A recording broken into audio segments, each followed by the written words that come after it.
Hey everyone, hope you're doing well. I'm out here in my van getting everything packed and prepped for a bunch of production work in the month of July and August. I have 8 live stream events this month and next month, just kind of spread throughout the month. And then I have my first one tomorrow, but luckily I'm not using any of my gear. I'm going to utilize the production, their equipment. So I won't have to worry about anything for tomorrow, but I'm trying to get prep for the other 7 that I have. So it's going to be a lot of prep work, but the goal is to have everything on the cart, cameras, tripods. I don't think I'll need much lighting, maybe just a little bit, cables, all that stuff. Luckily, I don't have to worry about any sort of audio. I just take a line from the audio mixer that they have for each event. They're going to be in different locations, so that's kind of a bummer. It's not going to be at the same event, so I never really know what to expect audio-wise. They'll have a different person each time, but yeah, should be fun and kind of cool. But Hollyland sent me over their Mars 4K wireless transmission system. So I'm going to be reviewing this in this video, kind of featuring it. They're not sponsoring the video, but they did send me this to give my honest opinion. So I'm looking forward to trying this out and seeing how it works. I've been looking to upgrade my system that I have right now, and this looks like it might do the trick for sure. So I'll keep you guys posted on that. That's going to be awesome, testing that out and using it for these live events. And then I do have a big multicam shoot early August that I need to prep for. That's going to be a 4-camera multicam shoot. So lots of prep for that. I'm doing the whole package: lighting, grip, audio, camera, video village, all that stuff. So I got to figure out a good way to pack everything. That's going to be very tricky. Luckily, I'm hiring a lot of crew, so hopefully people can help me out with equipment and whatnot. It's in Houston, so we're going to be driving some of the crews from Arkansas, and then some will be locals in Houston. So very fun. That's going to be a good shoot for sure. Just lots of prepping for that one. But yeah, I'll keep you guys posted on the first event tomorrow. So we arrived on location for the first live stream event.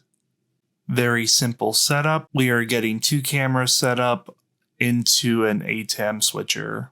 Luckily, audio is provided for all these events, so we just have to grab an out from the audio board and run it into the switcher.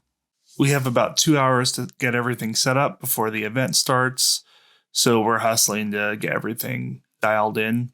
The one bad part about all these live streams is they're kind of in more like rural areas, so Wi-Fi has definitely been a challenge. I think for this conference, there was only like 7 or 8 megabits down, so not very optimal for live streaming, but we definitely were able to make it work. So for this event, I was working with my buddy, Paul Huenfeld. You guys have seen him multiple times on the channel. It's always good working with him. We were utilizing all his equipment. We had a Sony FX5 and then a Sony A7 III. So the actual event was only an hour and a half. It starts at 6 p.m. and then it's done by 7:30 p.m. So good thing I was able to bring this Hollyland wireless transmitter. It actually saved the day because at first the client didn't really care too much about bringing in a presentation slideshow into the live Facebook event, but they ended up wanting to do that, and we didn't really have a long enough HDMI cable to do a run to the projector. So I was able to set up my transmitter on the projector and run a wireless feed for the slideshow, which worked out perfectly.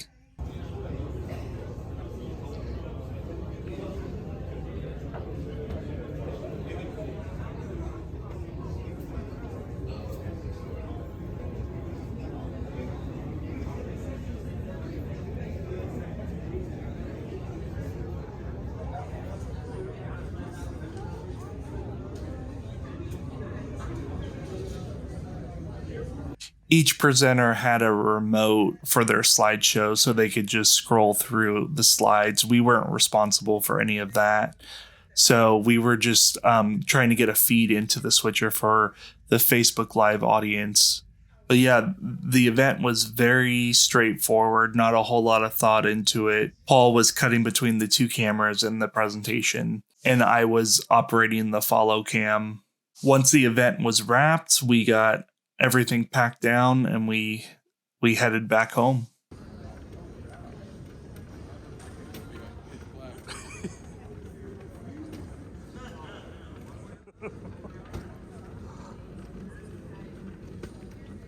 So I'm running a quick test just on this multicam setup that I have.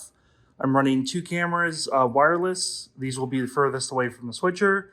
Then I'm running two cameras hardwired via HDMI, and those are going to be closer to the switcher, so I can do 25-foot fiber cables. I do have 50-foot fiber cables, but I have the 4 cameras going into my ATEM switcher here. And as you can tell, I'll put some screen grabs on the screen so you guys can see the sync and how far off it is. It's really close, especially with this Hollyland system. This is the one I'm testing out, and so far I love it. It's working really well in comparison to my older system here that is slightly has slightly more delay. So I probably won't be able to use this guy. I'm actually thinking about purchasing an additional Hollyland 4K system with my own money so I can have that and not have to worry about major delay with this guy. And you can also tell on the screen, camera 4 is the old wireless system I'm using, and camera 3 is the new Hollyland system. And then these are the two FX3s that are hardwired. But you can tell that there's way more contrast on camera 4 than there are on the other 3. And I'm shooting everything in S-Log, and I'm not sure what's going on. I mean, it's going, it's just on camera 4. You can tell in the blacks there's way more contrast. And I have the exact same settings on the FS5s, exact same lens. And then I'm going straight from camera, HDMI, straight into the wireless transmitter, and then outputting to the monitor.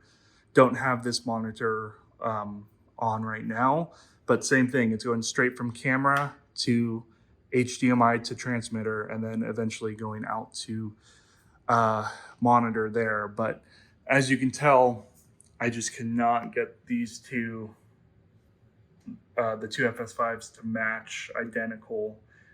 So that's a little concerning that they're adding in contrast over wireless signal on these older units. But yeah, and I know it's not coming in through the switcher because you can't do camera control and color and all that unless you're using Blackmagic system. And I'm using Sony, so I don't have any control over the colors. I've tried multiple channels and it's the same result. So not sure what's going on there, but I like having the flatter image for sure on the Hollyland because it just matches better with my other two cameras. And there is a scenario I don't use my FX3s and then just replace those with two FS5s. So that way I have 4 FS5s that are identical settings and don't have to worry about color matching as much as trying to color match the FX3s with the FS5s. So far it's not too bad, but if I can't get it perfect, I'll probably just switch those two out and then just have the same workflow for all 4 cameras. But yeah, I'm loving the Hollyland system so far, the 4K system. Um, One major thing I love about it are the built-in antennas. You can still remove them, but they're so much smaller in comparison to these guys. These are so kind of long, and they kind of get in the way a lot. As you can tell on the camera, they just stick out so far, and it just kind of makes the whole setup a little annoying in comparison to the Hollyland, those antennas. And I have it on the side, but they just don't protrude out as much as those. So that's one thing I do like about the Hollyland system. And another thing I've noticed is power up time. So like when I boot this system up, it takes a good 1 to 2 minutes for it to connect to the receiver. This whole thing just cycles for a few minutes, as to where this one, it's almost like instant. But yeah, I have a few shoots this week. Tuesday, Wednesday, I have a couple more live streams. So I'll be curious to bring the Hollyland system with me, because it kind of saved my butt the other day.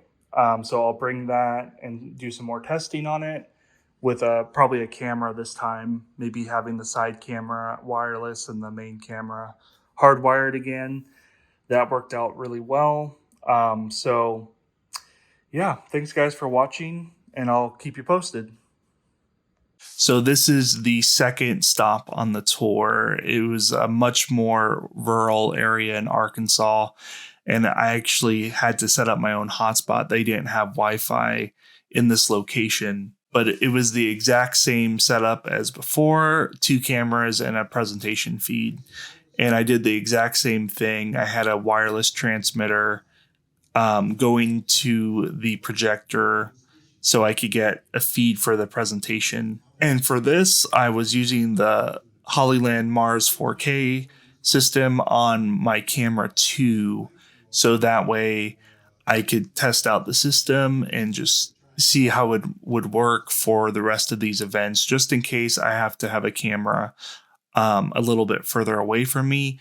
For this location, I was able to keep cameras close by, so I could have run a HDMI very easily and then not have to worry about wireless, but I was very eager to see how it would work with the Hollyland 4K system, and everything worked out great. So for this event, I was on my own. I was operating the cameras as well as the switcher for the Facebook Live event.